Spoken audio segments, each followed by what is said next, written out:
You know how much they pay for an appearance in Dallas? It's insane. It's like $500. Dude, it's $500 an hour. Oh wow! At those things, you would get like an appearance check for like $1,000, and it was like, that oh my can God. help out a lot. Yeah, absolutely. So I was just like, man, this is badass. But the radio sucked, and that part, you know, it got when you weren't making noise anymore, when you weren't being able to create content, it was tough because there wasn't podcasting. Sure. You couldn't go and do a Facebook show. You couldn't, it was just kind of like radio was still your main way. Now you can do a radio show, but you can give a whole bunch of other content like this, like on the internet that people get to, you know, listen to on their free time. And, you know, it's weird to see how it's progressed. You know what I mean? Over just the short time that I've been in radio, because I started in 2005, which now seems forever ago, but to me, it doesn't feel like it was that long ago. Yeah, I think I was around that time too, 04, 05, right in there. Right. But man, what'd you start doing when you first got into it? I was a producer for a love song show. Oh wow! So it was in San Diego. Is that how you got so romantic? Yeah, of course. Yeah. But I was doing the local radio show at my college. Okay. I got done. I went to college because I wanted to be a dentist originally. No, wow. So, but that's interesting. I'm not that smart. So anyway, You gotta be smart to be a dentist. I hope so. If they're digging in your mouth, I just figure you gotta know like what. I mean, how many teeth can? Yeah, right. Do you really gotta be smart? Well, to be a dentist? you don't. If you're a dentist in Oklahoma and you only got 3 teeth, it goes a lot quicker. Well, and you don't have to be an expert. So all right, set yourself up for that one. Yep, no doubt. So anyway, dude. So for me, it's just so crazy. When I started with Love Song Show, it turned into I just did it at night, obviously, and so I was able to go to school during the day. And then I got on then I switched over to another company, and I was I was just filling in. They'd call me. I'd be in the middle of class. This is all part time. Yeah. I'll cover. I did promo yeah. crew and stuff too. So you fell in love with it. So I loved it, and then I changed my major and went into it full time, and ended up being on a morning show. Did you do acting on the side? Not till after college. When I graduated college, I ended up going. I said I want to go do some things in LA. Go up to LA, get an agent. And first I did background work. You went for it. You did the LA thing. But you can't imagine how good looking you got to be to just be like, I'm going to go for it. But here's the deal. That's amazing. You remember I grew up an hour away from it. Right. You grew up in San Diego, right? I grew up in Orange County. That's right. Okay. And so I commuted an hour there. Did you ever watch the OC growing up? You know what I did? And no one's ever, I don't call it the OC. Not a lot of people do that. Well, it was the show. Well, I know. I'm saying, but everybody goes, "Oh, you from the OC?" And I'm like, "No, dude. I used to go to like OC watch parties when I was in high school. It's filmed first of all in Malibu. It's not even filmed in. I didn't care about that. I just cared about how hot they were. Right, that was the show though. I just didn't know if you ever watched that show. Was big. Laguna Beach was the show too. Right. But like the kids I went to school with, they just thought the OC was more serious, so it was better. Laguna was. It was a drama. It wasn't reality. I actually have Laguna Beach on DVD in storage. That's how much I loved it. It should stay in storage. But that stuff, I backed off of it when they started doing like the city and stuff like that. Oh, the hills. Like when the Steven dude, whoever like when he's listening to All American Rejects on the beach, he was the coolest. Night. He was the coolest. I love that show. Yeah. It just took me back right there, dude. I'll tell you. But yeah, so you go to when you went to LA though, did you just focus on like trying to be an actor? No, man, because I needed money, so I would go to San Diego on the weekends, and I would go to LA during the week and what station you work for on San Diego? I worked for the top 40 station, country station, and AC. You did it at all. one time when I was part time. I was on all 3 stations. Jeez. So, and then I got on a morning show, and that's what were you doing when you got on the morning show? Producer. Okay. Yeah, I was producing stuff, and so you had to like book guests and stuff. Yeah, we didn't do it too much because the way it works in country is we get the offers kind of come to you. Because they're promoting something. Right. So if I want something that's like out of that norm, like for instance, Bill Burr, we had him on the show because I'm a big fan of him. He's a comedian. He's the best. They would normally go to you guys. Right. Because, whatever. And because we had Bill Burr on not too long ago. He's the best. Yeah. Except for we only had him on the phone. Like it's hard to get people in the studio. Yeah. It really is. Like everybody just wants to call in, but call-ins suck. Like that's when I hate guests as far as like on the phone goes. Oh man, it's the best. Guests can be like tricky too because you never know the vibe they're going to come in with. Like one time we had Joe Rogan in studio and he was having a bad day, and when he came in, it was just that interview was awkward. Like it Yeah. was so bad. And I remember after that interview, I was sad because I was like, dang man, that's Joe Rogan. Like, Dude, that's I had a guy. letdown like But that. people have bad days. Yeah. Dude, I had a letdown like that yesterday. Oh, so we had an interview. I can't say who the artist is, but we had an interview. You're so courteous. And well, we talk to these people a lot. So Yeah, that's true. That's had true. this person on the show, Yeah. trying to help them out in any way, shape, or form, and it was nice of them to come on the show. Right. Gave me 2 minutes Oh. and one word answers the whole time. So I just wrapped it up. I said, Yeah. Dude, you don't want to talk to me. I'm not going to talk to you. Right. So it was so like- awkward. But guests Yeah. are tricky, like you said, is because You you never got to know get them on what the right kind of day day they had. and you got to set them up right. Yeah. No, it's all about that. It's all about what kind of mood are they in. Like, can you pull them out of a mood? Sometimes, but it's real hard to do, especially because they're artists and they're like famous. And so Yeah. they're at that point now where they're like, nobody could tell me anything. So if they want to be in a bad mood that day, they're going to be. Right. And so that's what makes it so tricky. Because like we had Joe Rogan. It was years and years and years ago. We had Before all Joe his Rogan on when he podcasts was and all that. yeah. Before he was, you're right. Before he was like that, we had him on since he started his podcast. He was literally the best guest ever. Oh, yeah. He knows how to talk now. Oh my God, he was wonderful. He was so funny. He didn't remember it at all because we asked him about it, Yeah. right? He didn't remember, of course not, because he did. I mean, that was back when he was doing Fear Factor, UFC, and stand up like all the time. And he still pretty much, I guess, does all that except for now he does a podcast. Well, he does a podcast, which makes Yeah. him a ton of money and most of his money. God, and yeah, then absolutely.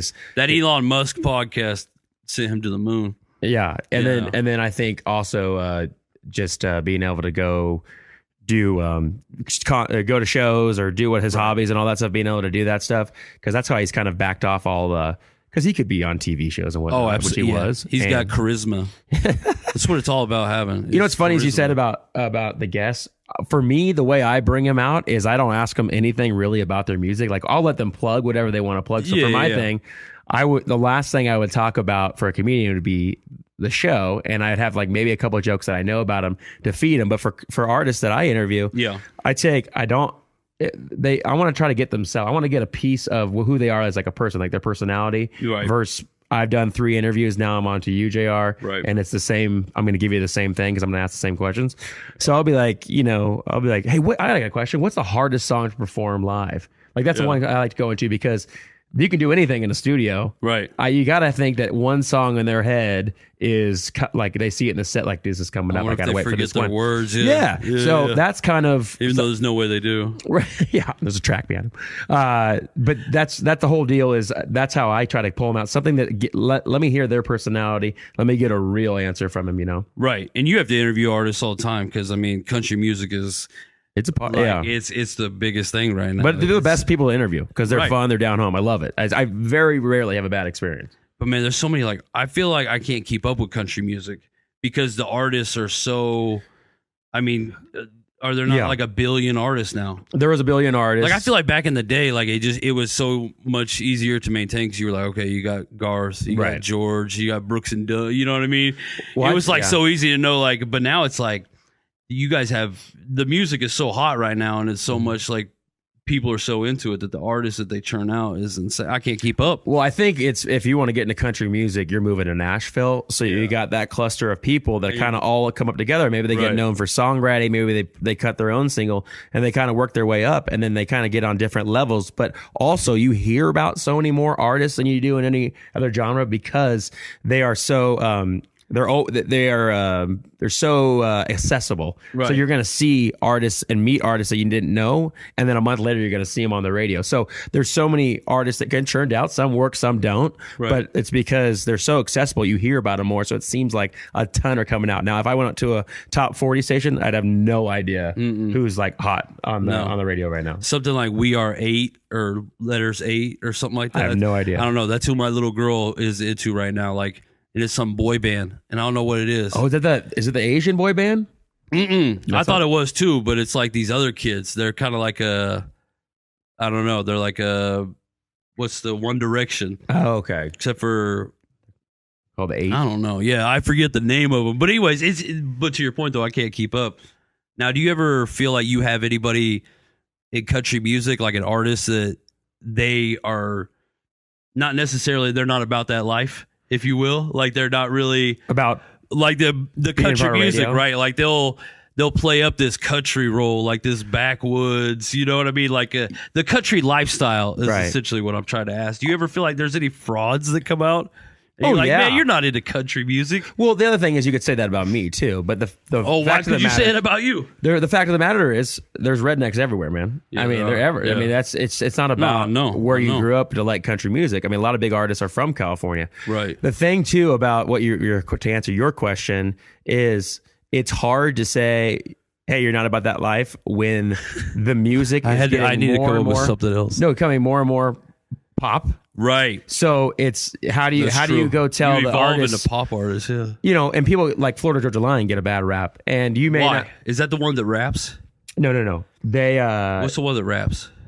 Sam Hunt. He kind of like Sam Hunt. No, it's like a group. It's like two white boys. Low Cash. I don't think they I don't know why I asked that though, because like I don't like you would know the name. Yeah, right. Like you're gonna tell me, and I'll be like, oh yeah, that's it. I thought that was Florida Georgia Line. Yeah, so I think that would be easier to identify someone's not about the life back before it started getting poppy. Which I guess the life has changed. Yeah, right? people that's can say I hate country music because it's pop. Well, hey, listen, it's been downloaded 4 billion times. So no, I can confirm it is a force. It is absolutely a force. To me, it's the hottest music out right now. I think. It's popular. Yeah. So it's that, and I guess hip hop, right. You know, those are the two. I would say those are the standards. I would say they're almost over top 40 right now. The listenership across the country is up for country music, and Ariana Grande saves pop right now. Post Malone too. Is that the big one? Yeah. Cardi B. I mean, she's just like, look at her go. You want to talk about a rags to riches story? You want to talk about a lot of people. You go, how are you famous? Cardi B, especially it's her thing, but like, where does she come out of nowhere to do it? Her backside. I mean, like, she's so hot. Her backside. Dude, I thought you were gonna say her backstory. No, her backside. Her backstory is phenomenal too. She, you know what it is? Women love her, and so like women have made me love her. Pretty much essentially, because I was at first with the Cardi B thing, I was like, but like the way women love her, I'm like, yeah, you know what, I kind of like Cardi B. And then, like, I don't know. I like her drama, too. How she, like, will fight girls. Like, dude, I can't do that. She fought Nicki Minaj. Oh, my God. You love drama in your life. I love drama. Like, I'm all about drama. I'll get knee deep in some drama. And, which is weird because, like you said, like, we kind of keep to ourselves. Oh, you're a laid back guy. I don't like drama, I guess, on my doorstep. I like watching drama. Like, I like watching the Kardashians. Okay, you like everybody hates the Kardashians. To me, they are so entertaining. And that's what I watch them for. Right. I'm not watching them because I'm like, oh my God, these girls are great. They're so talented or something like that. Well, although I do think they're talented. They've melted this far. In business goes, I mean, it's hard to say they're not talented when it comes to that, but I watch them because even though their drama's so fake now, because like, what are they really mad about? Yeah, you know, I guess they do have a lot of drama going on with that Tristan Thompson thing. Yeah, but I can't wait to see that red table. Well, by the time this comes out, that have you heard about the Jordan Woods, the girl that slept with Tristan Thompson, who was married to Khloe Kardashian? Oh man, I guess she's like related to like Will Smith, right? Oh, and she's going on that red table show that Jada Pinkett Smith does, which is a great show. Oh. And she's going to tell her side of the story, what happened. Man, that's going to be some drama, and I'm going to be tuned in for it. You love that stuff, man. I love that stuff. Well, it's kind of go back to what you say kids watch. They like someone hitting their head on something. Yeah, that's what most kids do. My kid doesn't. My kid's the kid that feels bad for that person. Yeah. That's the drama, though. You know, it starts with that. Yeah. You know, they say the number one cause of laughter is the discomfort of others. So you think about that, some guy getting kicked in the nuts or whatever. That. You know what I'm saying? It's just funny stuff like, well, you do it on your show with Nard. We do it on our show. We go for it on our show. We were talking like before we started this about how like sometimes, you know, it goes right to the line with that. And it's like, that's just the line that we've always walked. That's what we find comedy. Right. Some people would find it as like, you know, some people say like, oh, it's bullying, it's making fun of, but it's like, well, we all do it to each other. Yeah, you don't see the guy in the hall afterwards. They're all buds in the hall. Well, and we're all like, we go for it on the air, and it's all each one of us gets, you know, our turns, role, right? Yeah. And so like, I guess people would call that toxic and unhealthy, which it probably is, but it's a lot of fun. I'll be honest, and it's like, it makes me laugh, and I can't, like you can't help the things that make you laugh. Yeah. You know what I mean? No matter what morning show you're on, you walk into a strange show, it's going to be a different vibe for everybody. Oh, yeah. So I was no one can really nervous judge about that. coming over here. Why? I don't know. It's just like, one, the video thing makes me nervous. Okay. And then, There's lights on you. yeah, there's lights. And then it's like, oh my God, or me and JR. Because like I value our buddy friendship, right? So I'm like, I hope we vibe well together. We're doing great, man. Yeah, I think so. You're a pro. I'm entertained. I'm entertained by by you. Oh, I appreciate that. Let me ask you about something. You said you guys walked the line a lot.